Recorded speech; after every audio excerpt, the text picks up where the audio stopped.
Masih. Nah, gambar apa nih? Ada yang tahu nggak?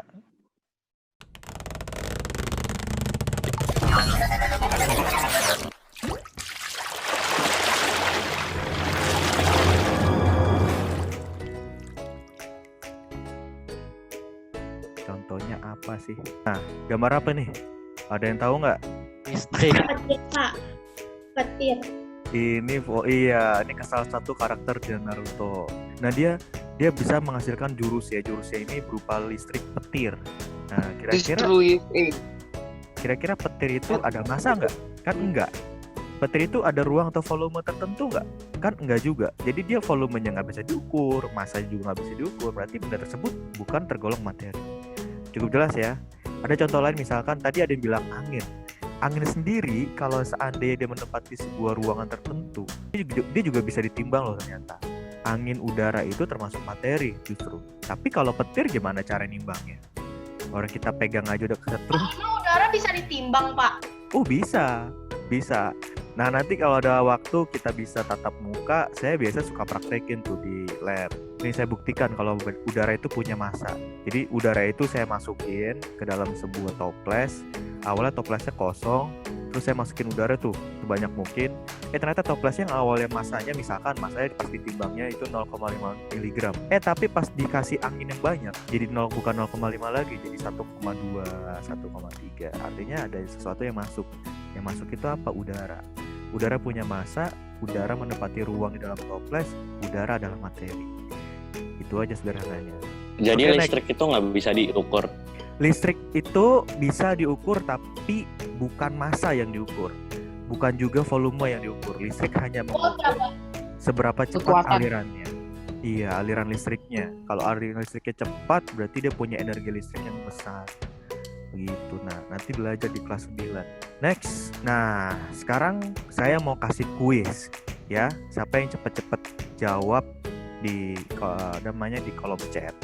Nanti Pak Ragil kasih poin deposit. Saya ambil yang 3 yang paling cepat per setiap gambar. Jadi nanti saya akan kasih satu gambar, satu contoh gambar. Kalian tinggal ketik aja di kolom chat, ini padat, cair, atau gas. Paham ya maksudnya ya? Ini gambarnya apa aja yang saya munculkan. Kalian tinggal ketik. Oh, misalkan saya tampilin, ini contoh aja ya, contoh. Saya tampilin gambar kayak tadi deh, gambar botol. Nah, menurut kalian botol itu padat, cair, atau gas, ya kan? Kan di sini kita udah sepakat kalau materi itu memiliki massa dan volume. Sekarang kita klasifikasikan kembali. Klasifikasi itu berubah, kita urai kembali. Ternyata jenis-jenis materi itu ada 3. Dikelompokkan berdasarkan wujud zatnya. Berdasarkan wujud zatnya itu ada 3. Ada padat, ada cair, dan gas. Nah, sekarang saya tunjukin satu foto, kalian langsung jawab di kolom chat ya. Saya kasih waktu hanya 10 detik. Siap-siap. 1, 2, 3.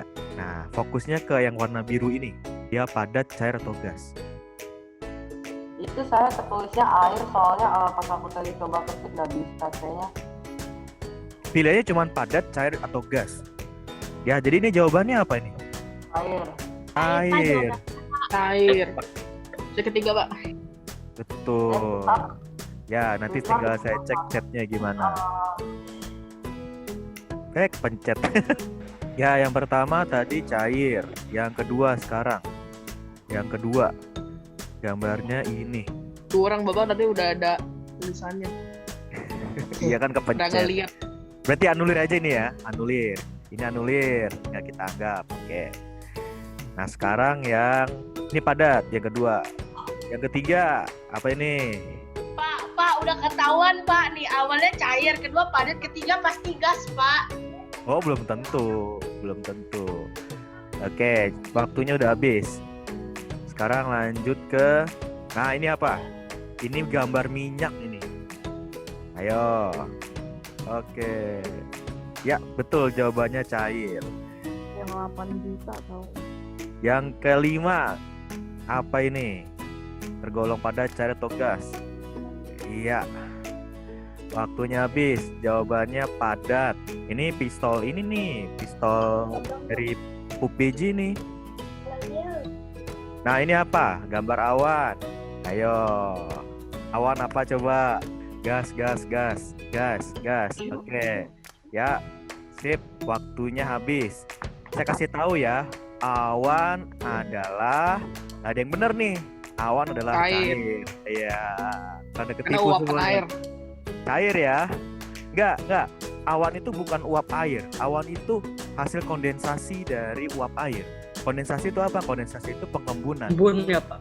Betul, embun itu wujudnya apa? Wujudnya air. Wujudnya cair.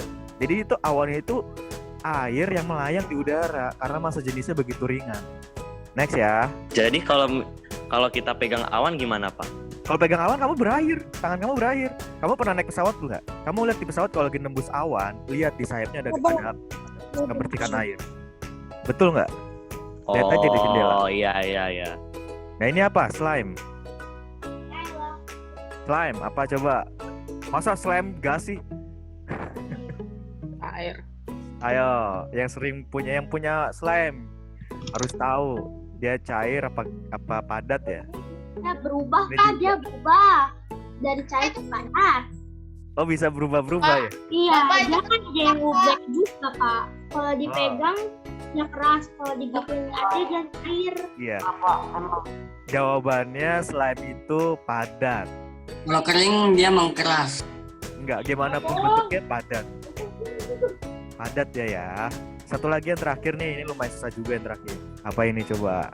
Ini adalah raksa. Ayo, logam raksa. Raksa termasuk logam. Logam tuh apa ya? Coba apa? Iya, ada yang bilang air, ada yang bilang padat. Oke, good, thank you. Jawabannya adalah cair. Jadi satu-satunya logam dia berbentuk wujud cair pada suhu kamar biasa adalah araksa. Kita bisa nyebutnya pakai air, ya, air raksa. Itu sebenarnya salah sih. Kita langsung sebut aja raksa.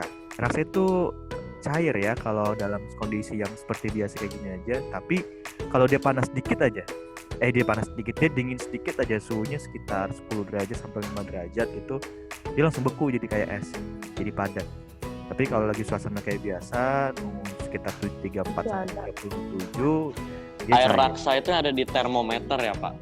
Betul, yang ada di termometer. Jadi kita masukin logam ke mulut kita gitu. Kita jangan mengartikan logam itu selalu berbahaya, belum tentu. Kan itu ada lapisan kaca di termometer, dan biasanya termometer air raksa itu termometer yang ada di lab, jadi nggak boleh dipakai buat tubuh. Termometer yang dipakai buat tubuh itu hanya bahan dasarnya alkohol ya. Oke. Di lab SMP itu ada cairan berbahaya gak, Pak? SMP belum ada, kalau SMA ada. Lanjut ya. Sekarang zat tunggal versus campuran, sama kayak tadi. Ya, kalian coba jawab zat tunggal atau campuran nih. Jadi kita bahas dulu, kalau zat tunggal itu apa sih? Kalau campuran itu apa sih? Kalau kalian lihat di rangkuman, zat tunggal itu terdiri dari unsur sama senyawa. Tapi kalau campuran itu terdiri dari gabungan beberapa zat. Saya tampilkan satu benda. Nah, ini masukin zat tunggal atau campuran. Coba jawab. Zat tunggal atau campuran? Campuran, Pak, campuran. Ini gambar apa coba? Campuran. Emas. Gambar emas. Betul. Oke. Emas itu merupakan unsur kimia bukan? Iya. Bukan. Kayaknya Emas. iya, Pak. Emas itu unsur kimia, betul. Berarti dia termasuk zat tunggal. Itu aja. Maksudnya? Jadi zat tunggal itu terdiri dari diklasifikasinya tuh yang di rangkuman. Kimianya ya Pak. Emas itu itu ada zat kimia, tapi nggak terlalu berbahaya kok, tenang aja. Nggak semua zat kimia itu berbahaya. Tergantung kita makainya dengan porsi dan komposisi tertentu ya, jangan terlalu berlebihan. Nggak mungkin kan kita dapat emas tapi malah kita makan, kan nggak mungkin. Kalau kita pegang sih nggak masalah, kita simpen sih nggak masalah. Pak, terus emas yang dimakan itu gimana, Pak? Loh, nggak ada dong. Emang ada emas yang dimakan? 28. Ada Pak, gold foil. Ada Pak yang kertas itu. Ada, Pak, iya. Ada, Makanya. Dan itu harganya semahal emas. Apa tuh, saya baru dengar emas yang bisa dimakan. orang kaya. Gold foil Pak namanya. Mungkin namanya aja mungkin. Bentuknya seperti kertas Pak. Kayak Daun. kayak kertas gitu. Oh, namanya apa? Coba nanti para geo telusurin ya. Ketik coba ketik. Foil. Kayaknya kayak iya. Aku pernah lihat. Oh gold. Oh gold Judulnya foil. Yang Ya. dijadikan buat pembungkus makanan bukan? Kayak aluminium foil Ya pak. betul pak. Iya. Iya betul. Kuat gitu. Tapi kan kalau aluminium foil nggak bisa dimakan pak. Kalau gold Iya. foil bisa pak. Kalau oke, mungkin ya kalau ini pemikiran para laki aja. Gold foil itu hanya namanya aja sih.